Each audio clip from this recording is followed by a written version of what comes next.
আলোচনা করব 9-এর ইতিহাসের মডেল অ্যাক্টিভিটি টাস্ক সেকেন্ড পার্টটা। এই 2 নম্বর অ্যাক্টিভিটি টাস্কের আমরা প্রথমেই দেখতে পাচ্ছি যে প্রশ্ন দুটো যেগুলো নিয়ে আমরা আলোচনা করব। ফরাসি বিপ্লব কিভাবে সামন্ততন্ত্রের বিলোপ ঘটিয়েছিল, ফরাসি বিপ্লব কিভাবে সামন্ততন্ত্রের বিলোপ ঘটিয়েছিল এবং সন্ত্রাসের রাজত্ব নামকরণ কতটা যুক্তিসঙ্গত। এই দুটো প্রশ্ন নিয়ে আমরা আলোচনা করব। ফ্রান্সের পুরনো ব্যবস্থায় আমরা দেখেছি যে সামন্ততন্ত্র একটা অত্যন্ত গুরুত্বপূর্ণ ক্ষমতা দখল করেছিল। তারাই ছিল মূলত অভিজাত, এই সামন্তরাই ছিল অভিজাত। এই সামন্তরা তারা নানা রকম সুযোগ সুবিধা লাভ করেছিল। তারা নানা রকম কর আদায় করত, যাকে বলা হতো সামন্ত কর। সেই সমস্ত করগুলি তারা আদায় করত, জনগণের ওপর তারা শোষণ চালাতো। এইভাবে সামন্ততন্ত্র যে পুরাতন ব্যবস্থা ছিল তার একটা মজবুত কাঠামো হিসাবে গড়ে উঠেছিল সামন্ততন্ত্র। তাই ফরাসি বিপ্লব হবার পর এই সামন্ততন্ত্র এবং তাদের যে একচেটিয়া ক্ষমতা সেটাকে ভেঙে দেওয়া সবচেয়ে জরুরি ছিল। বাস্তিল দুর্গের পতনের পর যে তৃতীয় সম্প্রদায় তারা নিজেদের জাতীয় সভা হিসাবে ঘোষণা করলো এবং তারা ঠিক করলো ফ্রান্সে যতদিন না একটা নতুন সংবিধান তৈরি হচ্ছে ততদিন তারা ঐক্যবদ্ধভাবে কাজ করবে এবং ফ্রান্সে একটা নতুন সংবিধান করার জন্য একটা সংবিধান সভা গঠিত হলো। এই সংবিধান সভা 2 বছর সময় নিয়েছিল একটা সংবিধান রচনা করতে। 1789 থেকে সংবিধানের কাজ শুরু হলো, 1791-তে সেই সংবিধান শেষ হলো। কিন্তু সংবিধান রচনার কাজ শুরু করার আগেই তারা যে গুরুত্বপূর্ণ কাজটি করেছিল সেটা হলো সামন্ত প্রথার বিলোপ। 1789 খ্রিস্টাব্দের 4 আগস্ট 1789 খ্রিস্টাব্দের 4 আগস্ট এই সংবিধান সভা একটি আইন পাশ করে সামন্ততন্ত্রের বিলোপ ঘটিয়ে দিল। সামন্ততন্ত্রের বিলোপ ঘটানোর মাধ্যমে সামন্ত প্রভুদের যে জায়গা জমিগুলো ছিল, বিশাল ভূসম্পত্তি ছিল, সেই ভূসম্পত্তি সেগুলো সরকার বাজেয়াপ্ত করল। সামন্ত প্রভুদের যে কর আদায়ের অধিকার ছিল সেই সমস্ত কর আদায়ের অধিকার বন্ধ হয়ে গেল। অর্থাৎ করভি, বানালিতে, পেঁয়াজ ইত্যাদি যে করগুলি তারা নিত সেই সমস্ত কর আদায় বন্ধ হয়ে গেল। অর্থাৎ কর আদায় করার ক্ষমতা তাদের আর রইল না। সামন্ত প্রভুরা যে কর ছাড়ের বিশেষ সুযোগ পেত সেই সুযোগও বিলোপ করা হলো। তারাও করের আওতায় তাদের আনা হলো, তারাও কর দেবে এ কথা বলা হলো।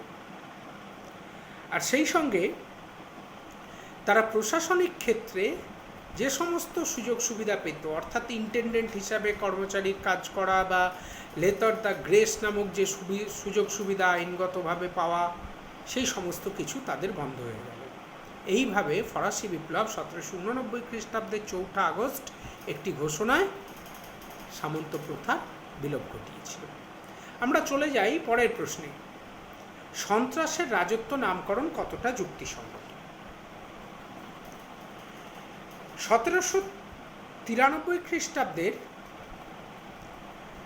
জুন মাসে ফ্রান্সের জ্যাকোবিন দল ক্ষমতায় এলো। যে সময় ফ্রান্সে জ্যাকোবিন দল ক্ষমতায় এলো তখন রাজাকে মৃত্যুদণ্ড দেবার কারণে রাজতন্ত্রের সমর্থকরা প্রকাশ্যে বিদ্রোহ ঘোষণা করেছিল। এদিকে অস্ট্রিয়া, ইংল্যান্ড, প্রাশিয়া প্রভৃতি দেশগুলি একটা শক্তি জোট গঠন করে ফ্রান্সকে আক্রমণের পরিকল্পনা করছিল। এই পরিস্থিতিতে বিপ্লবকে এবং দেশকে রক্ষা করার জন্য জ্যাকোবিন দল রোবসপিয়ারের নেতৃত্বে একটা কঠোর শাসন ব্যবস্থা চালু করল। এই শাসন ব্যবস্থার কঠোরতাই ছিল মূল বৈশিষ্ট্য। শুধুমাত্র সন্দেহের বশে হাজার হাজার মানুষকে গ্রেপ্তার করা হয়েছিল, বিনা বিচারে তাদের আটক করে রাখা হয়েছিল এবং 13 মাসের শাসনে 1793 খ্রিস্টাব্দে জুন থেকে 1794 খ্রিস্টাব্দে জুলাই মাস, এই 13 মাসের শাসনে প্রায় 50,000 মানুষকে গিলোটিনে হত্যা করা হয়েছিল। আরও প্রায় 50,000 মানুষ তারা নিখোঁজ হয়ে গিয়েছিলেন। মনে করা হয় তাদের নদীর জলে মেরে ভাসিয়ে দেওয়া হয়েছিল অথবা নদীর জলে ডুবিয়ে মেরে দেওয়া হয়েছিল।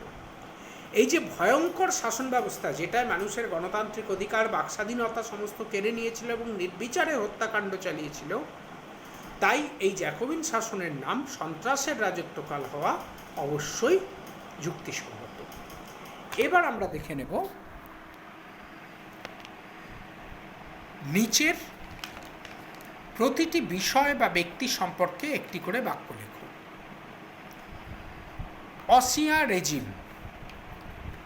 অসিয়াঁ রেজিম ফ্রান্সের পুরাতন তন্ত্রকে বলা হতো, যেখানে রাজা থাকতেন, স্বৈরাচারী রাজা, তার নিচে থাকতেন সুবিধাভোগী যাজক এবং অভিজাত সম্প্রদায়, আর ফ্রান্সের অধিকাংশ মানুষ তারা ছিলেন সুবিধাহীন সম্প্রদায়, তৃতীয় সম্প্রদায় নামে পরিচিত। এই যে শাসন কাঠামো, এই যে সমাজ কাঠামো, একেই ফ্রান্সে অসিয়াঁ রেজিম বলা হতো। লেতর দ্য ক্যাসে। ফ্রান্সের একটি গ্রেপ্তারি পরোয়ানার নাম ছিল লেতর দ্য ক্যাসে। এই পরোয়ানা দ্বারা বিনা বিচারে যে কোনো মানুষকে গ্রেপ্তার করা যেত এবং যতদিন খুশি আটকে রাখা যেত। এই আইনের নাম ছিল লেতর দ্য ক্যাসে। সাকুলেত। ফ্রান্সের প্যারিস শহরের কাছাকাছি ভবঘুরে যে সম্প্রদায়, তাদেরকে বলা হতো সাকুলেত। এদের নির্দিষ্ট কোনো কাজ ছিল না, এরা এদিক ওদিক ঘুরে তাদের জীবিকা নির্বাহ করত। অর্থাৎ আজ যেখানে যা কাজ জুটছে, কাল অন্য জায়গায় যে কাজ জুটছে, এইভাবে ঘুরে ঘুরে তারা কাজ করত। এই সম্প্রদায়, ভবঘুরে সম্প্রদায়কে বলা হতো সাকুলেত। এরা অবশ্যই ছিল শহুরে সম্প্রদায়। রোবস্পিয়ার। রোবস্পিয়ার ছিলেন ফ্রান্সের জ্যাকোবিন দলের নেতা এবং সন্ত্রাসের রাজত্বের প্রধান নায়ক ছিলেন এই রোবস্পিয়ার। এই হয়ে গেল আমাদের 3 দাগের উত্তর। এবার আমরা 4 দাগের উত্তরে চলে যাব। 3টি যুদ্ধের কথা এখানে দিয়েছে: ট্রাফালগারের যুদ্ধ, লিপজিগের যুদ্ধ, ওয়াটারলুর যুদ্ধ। ট্রাফালগারের যুদ্ধ বিবাদমান পক্ষ কে ছিল? ট্রাফালগারের যুদ্ধে বিবাদমান পক্ষ ছিল, একদিকে ছিল ইংরেজ আর অন্যদিকে ছিল ফরাসি নৌবাহিনী। তাহলে ট্রাফালগারের যুদ্ধে বিবাদমান পক্ষ ইংল্যান্ড এবং ফ্রান্স। সময়কাল কবে হয়েছিল? 21শে অক্টোবর 1805 খ্রিস্টাব্দে হয়েছিল। ফলাফল: ইংরেজরা শোচনীয়ভাবে ফরাসি নৌবাহিনীকে ধ্বংস করে দিয়েছিল। এবার হচ্ছে লিপজিগের যুদ্ধ। লিপজিগের যুদ্ধে বিবাদমান পক্ষ একদিকে ছিল ফ্রান্স বা নেপোলিয়ান, আর অন্যদিকে ছিল একটা শক্তি জোট, যার মধ্যে ছিল England, Russia, Prussia, Austria, Sweden, তুরস্ক। এই জোট ভার্সেস ফ্রান্স, এদের মধ্যে হয়েছিল লিপজিগের যুদ্ধ। লিপজিগের যুদ্ধ হয়েছিল অক্টোবর 1813। ফলাফল: এই যুদ্ধে মিলিত বাহিনীর কাছে নেপোলিয়ান বা ফ্রান্সের সেনাবাহিনী পরাজিত হয়। ওয়াটারলুর যুদ্ধ। ওয়াটারলুর যুদ্ধে বিবাদমান পক্ষ ছিল, একদিকে ছিল ফ্রান্স বা নেপোলিয়ান, অপরদিকে ছিল ইংল্যান্ড ও প্রাশিয়ার নৌবাহিনী। কবে হয়েছিল? 1815 খ্রিস্টাব্দের 18ই জুন এই যুদ্ধ হয়েছিল। ফলাফল: এই যুদ্ধে নেপোলিয়ানের শোচনীয় পরাজয় ঘটে এবং এই পরাজয়, চূড়ান্ত পরাজয়, তিনি ব্রিটিশ নৌশক্তির কাছে আত্মসমর্পণ করেন। এর মাধ্যমে আমাদের মডেল অ্যাক্টিভিটি টাস্কের 2য় পর্যায় শেষ হলো। এরপর আমরা 3য়টা পরে আপলোড করব।